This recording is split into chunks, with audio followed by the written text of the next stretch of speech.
Hi there, in this video I want to cover some important concepts that are confusing for newcomers in the Java language. When you're first starting out in Java, you may get to a point where you can program a loop, maybe read and write data from files and if-else statements and so on, but eventually you need to step out of the baby crib, and so to speak, and involve more classes and objects to write larger applications.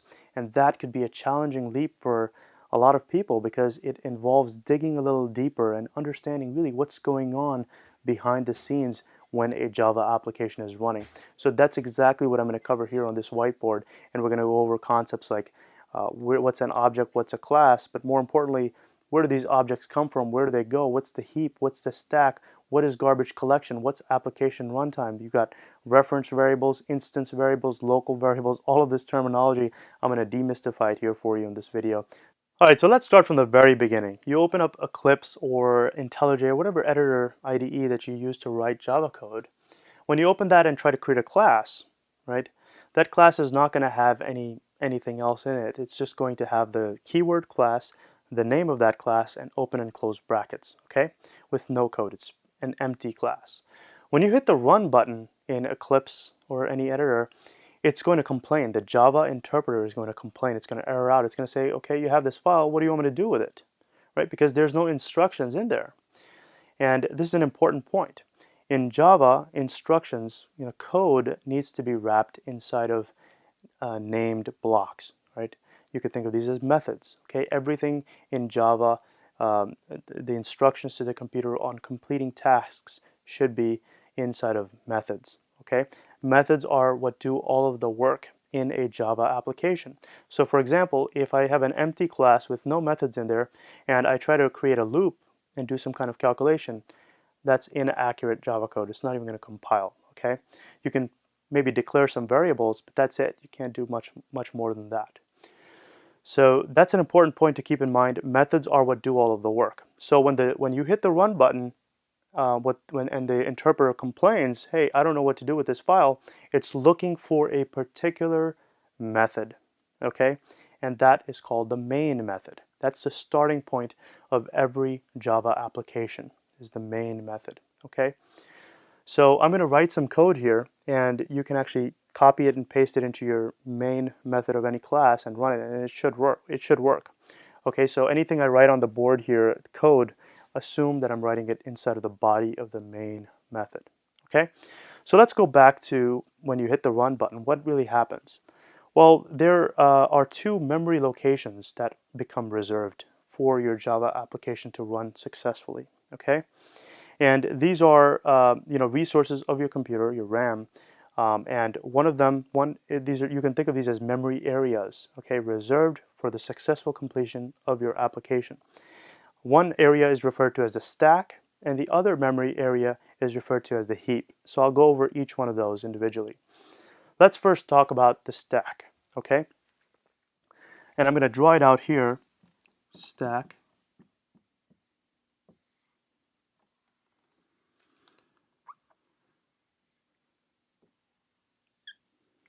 When you hit the Run button, the first method invocation is, of course, main, right? That's the starting point. So what's going to happen is a frame is going to be created, right? And you can just think of these frames as sort of memory areas inside of this stack memory area, right? It's further breakdown. Think of these as slots. And we can say main here to indicate that this frame belongs to the main, right? So all of the variables inside of the main method, those are local variables, local to the main method. Okay, so inside the main method, all the code that I'm going to write here, consider again, is in the main method. If I create a variable of type int, let's say it's called age, right? The interpreter is going to go line by line executing my code. Okay, when it gets to this declaration of a variable, what's going to happen is in the main frame inside of the stack, a specific reservation is going to be made for this variable, okay? And that's going to be called, of course, age. All right, so you can think of this little box as a reserved place to maintain the data for the age variable, all right? Now on the next line, I can just assign age any value, for example, 12. or sometime later in the program, I could change the value to 15, okay? And this particular slot in the main frame age, it's going to continue to change, right? That's where the data will be maintained, all right? So that's really what is referred to as a local variable, okay? Now, let's say we are past this point and we have another method invocation inside of main, all right? Let's say we have some method called do work, all right? When it gets to this line here, the do work is going to be added to the stack. Okay, it's going to be piled on top of main, right? Do work. And inside the body of this method, wherever this method is defined, inside of the body of the method, there may be local variables there too, right? It could be of type integer, of string, or any other object type variables. We'll go into those in a little bit. But those variables are going to have reservations in this frame, in the do work frame, okay? So let's say in this do work method definition, there's some variable called wait, okay? And that variable is going to have a special reservation here inside of the do work frame, all right? And let's actually define do work. I'm going to, for brevity, I'm not going to enter all of the other keywords that are required, like public, void, and all of that. Let's just say this is the method definition, right, of do work. And in here we have a variable called wait, and it's of type float. Hopefully you can read this. And let's say it's 120.30, okay? So this variable is going to reside in this stack, the do work stack, okay? And inside of this method definition, I can further invoke other methods. Let's say we have some method called do more, okay? Let's say this method goes out to the internet and downloads a bunch of files and enters them into the database or whatever it is that it does. While this method is executing, of course, this will also be on the stack. All right, this will be added on top of the stack, and it's going to be called do more. And whatever variables that are in this method's body, right, those are local variables, they will be reserved in, they'll have special reservations in this frame, the do more frame, okay? So once do work is complete, right, it moves down to here. Do more's frame is going to be eliminated from the stack, okay? It's going to be gone. And the next thing on the stack is, of course, do work, all right? So once do work is completed, once we exit this method, then in the main method, we're ready to move on to the next line, and do work is now complete, okay? So now in the stack, do work is going to be eliminated, all right? And now we're back in the, on top of the main, all right? We're still inside of the main method here, okay? I can define a variable here called, name, string, name, and there's going to be a special memory in here, special area.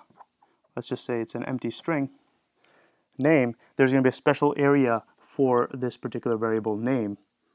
I'm just going to draw it. I'm just going to put some scribble there. Just consider that as the name variable, all right?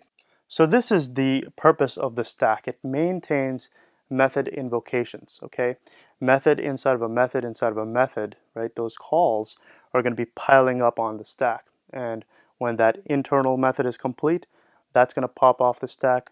When the next wrapper method is complete, that's going to pop off the stack. When the application is done running, we're of course done with the main, then main is also gone from the stack and all of the memory is clear. It's available for us to run other programs, all right? So stack, that's the stack in a nutshell. Now let's move on to the heap, okay? And we are still inside of the main method here. I'm not going to erase this stuff. Let's just erase this. We don't need do work anymore. We've already executed it. So let's say we are going down in the main method line by line and we come across this code. We have car and the variable name is called myCar. This is a local reference variable. Okay, this reference variable belongs inside of main. Okay, and I'm going to create a slot for this, of course, and this is going to be called myCar.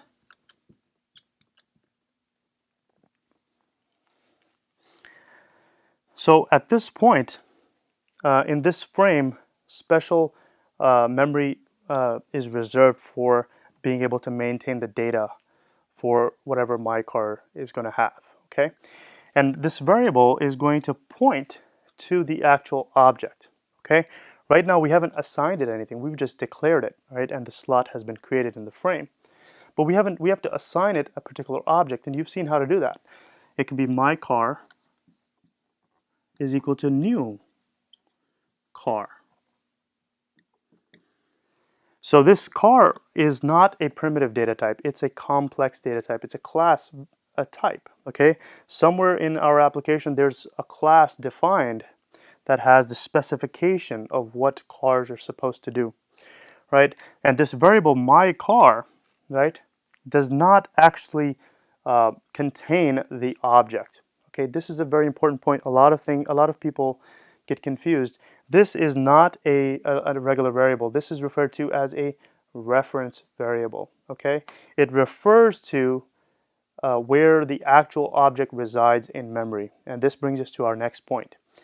The actual object that's created with this new keyword, new car, resides in the memory area, the other memory area that I was talking about, the heap.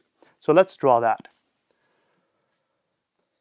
All right, consider this to be the heap.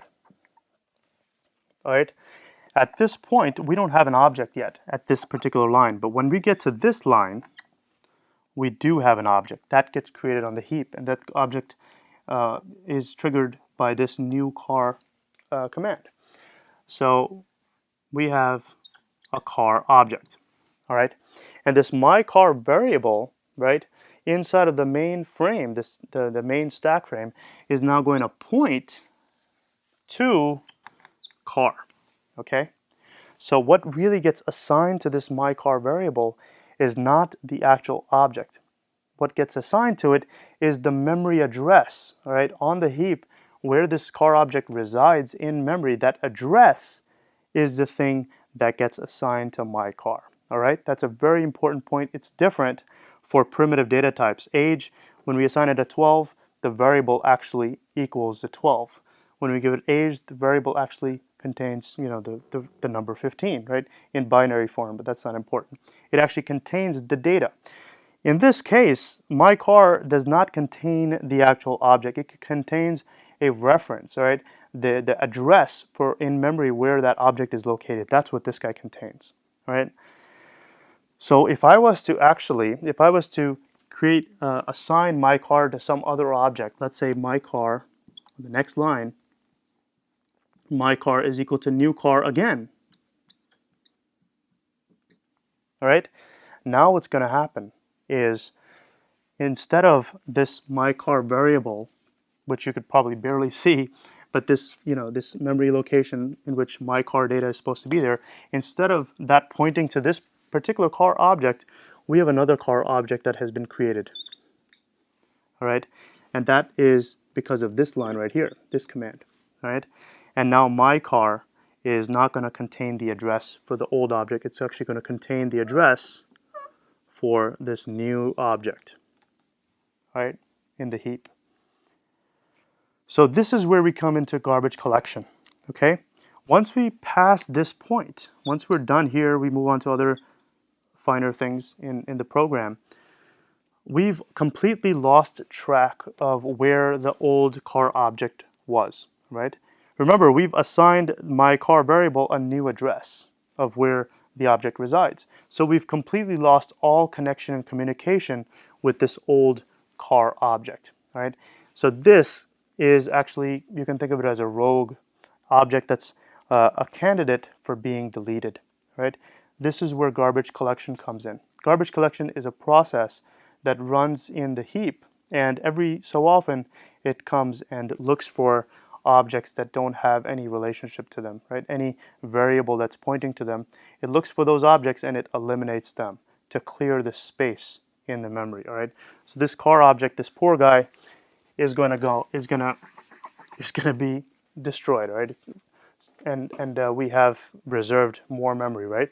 The whole reason for the garbage collection process to exist is so that we can save memory for future bigger and better things. If we left that car object in the memory with no variable pointing to it, obviously it's useless to us, right? It's not going to ever be used. We can never access it. Why is it there? It should be eliminated. That's where the whole garbage collection concept comes in Java, okay? So hopefully this all made sense. We talked about primitive data types and we talked about class types, right? This car.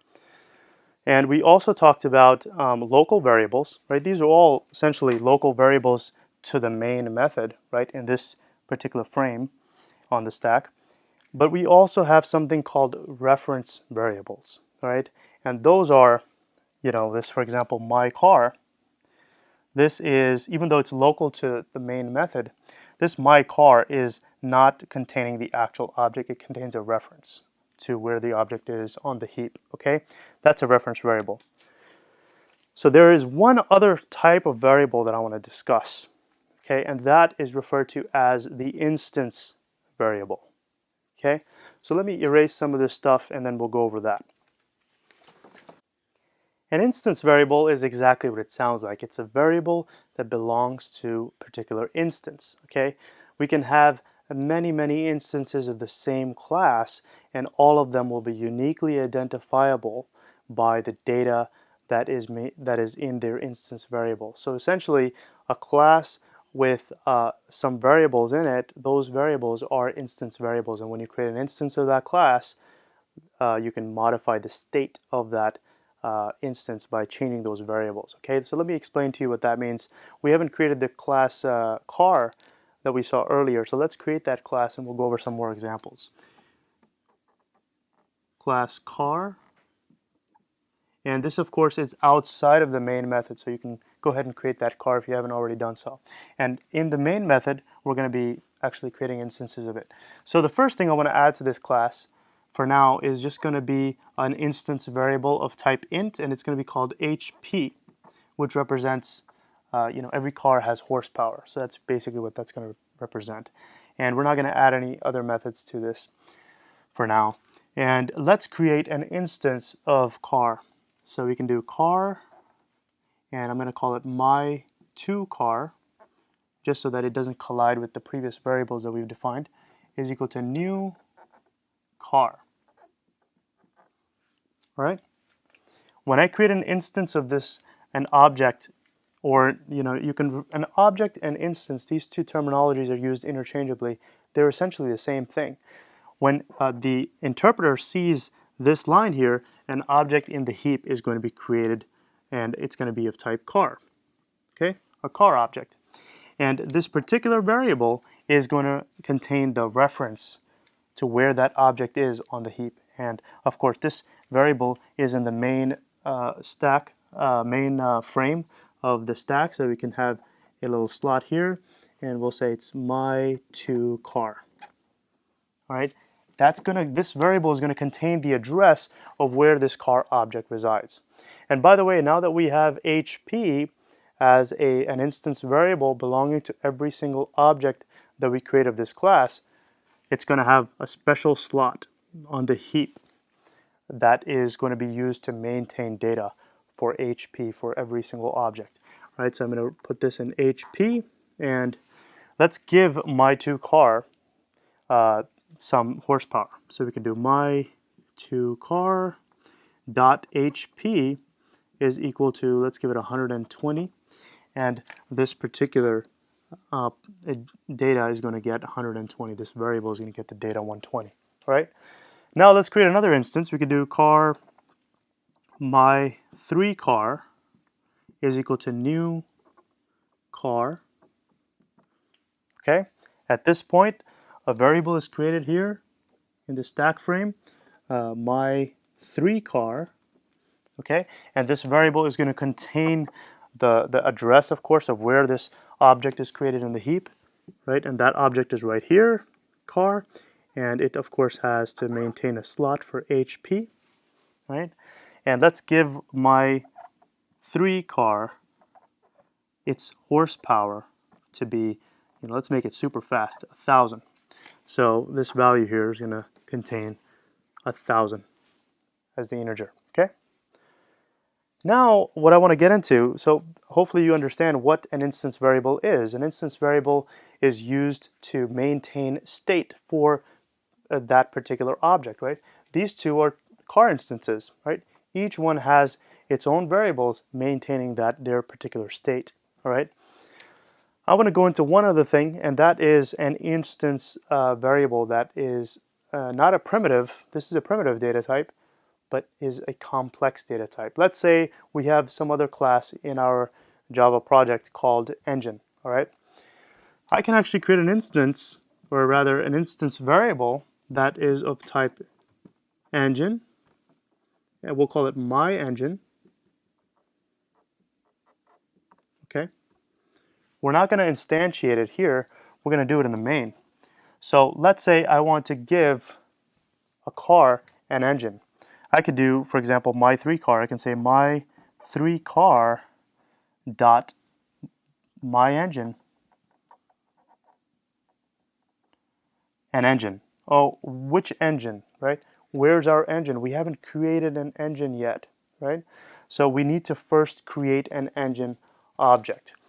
This is just a reference variable. It doesn't have any data assigned to it yet. So let's create the engine first object and then assign that to that particular variable, okay? So it's going to be the same approach, of course. Engine, we can call it big engine is equal to new engine. And since we're in the main here, this variable, of course, is we need to place in the stack frame called big engine. And of course, this new command here, new engine, creates an object, right? So that object will be appeared here on the heap. So let's create that. All right. Here's our engine. Sorry for my handwriting.